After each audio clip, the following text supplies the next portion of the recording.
nos diz assim: a palavra do Senhor dos Exércitos veio a mim dizendo: assim diz o Senhor dos Exércitos, tenho grande amor por Sião. É um amor tão grande que me leva à indignação contra os seus inimigos. Assim diz o Senhor: voltarei para Sião e habitarei no meio de Jerusalém. E Jerusalém será chamada de cidade fiel, e o monte do Senhor dos Exércitos será chamado Monte Santo.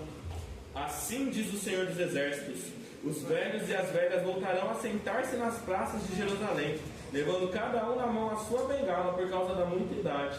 E as praças da cidade se encherão de meninos e meninas que nelas se brincarão.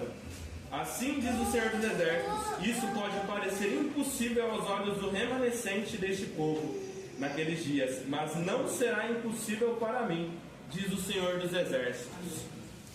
Irmão, esse texto de Zacarias, ele é muito emblemático, ele traz muita esperança para a gente, porque o contexto no qual Zacarias está profetizando é de um povo de Israel que sai do exílio babilônico e está voltando para a sua terra. Porém, é um contexto de retorno e de reforma, de recomeço, porque esse povo está voltando para a terra dele e vê tudo destruído. Jerusalém não é mais como era antes, lá está totalmente destruída e foi tomada por outros moradores, porque quando o Império Babilônico vem, ele coloca outros moradores para morar naquele lugar. Então pensa, quando esse povo está voltando e olha todo aquele contexto, aquele cenário que está diante dos olhos deles, com certeza eles devem pensar que é impossível tudo voltar a ser como era antes. E talvez hoje você esteja olhando para alguma situação da sua vida, ou para alguma pessoa por quem você tem orado, você pensa: é impossível as coisas mudarem. Mas Deus diz que não é nada impossível para Ele. E sabe o que é mais interessante? Que esse capítulo 8, ele vem logo em sequência do capítulo anterior, o 7, que foi um capítulo muito duro, no qual Deus, ele está exortando o povo de Israel. Ele está falando para eles que eles foram punidos por conta do pecado deles, por conta dos atos deles, por eles não terem dado ouvidos à voz de Deus. E sabe, muitas vezes é assim que Deus age conosco, porque muitas vezes Ele fala coisas duras que a gente não quer ouvir, mas muitas vezes Deus precisa agir de uma forma dura com a gente para que Ele possa preparar o cenário para trazer aquilo que é novo. Porque se Ele não tivesse feito tudo aquilo com Jerusalém, com o povo de Israel, não teria tido arrependimento. E sem o arrependimento para desbloquear, não teria como Deus trazer a bênção que eles estavam esperando.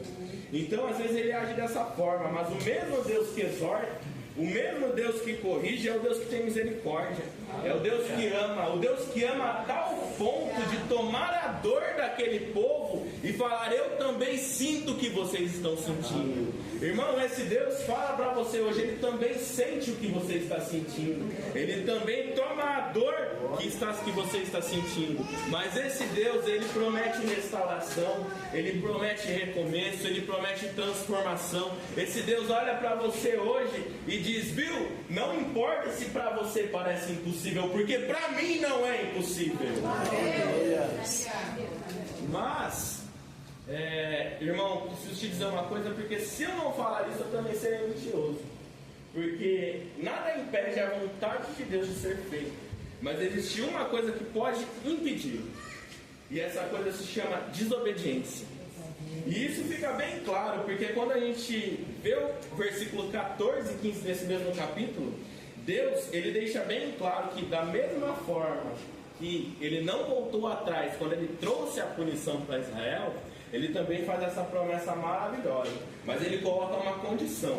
E aí eu gostaria de ler o versículo 16 e 17, porque Deus fala assim: eis as coisas que vocês devem fazer, que cada um fale a verdade com o seu próximo. Nos tribunais, julguem com justiça, segundo a verdade, em favor da paz. Que ninguém faça planos para prejudicar o seu próximo, nem ame o juramento falso, porque eu odeio essas coisas, diz o Senhor.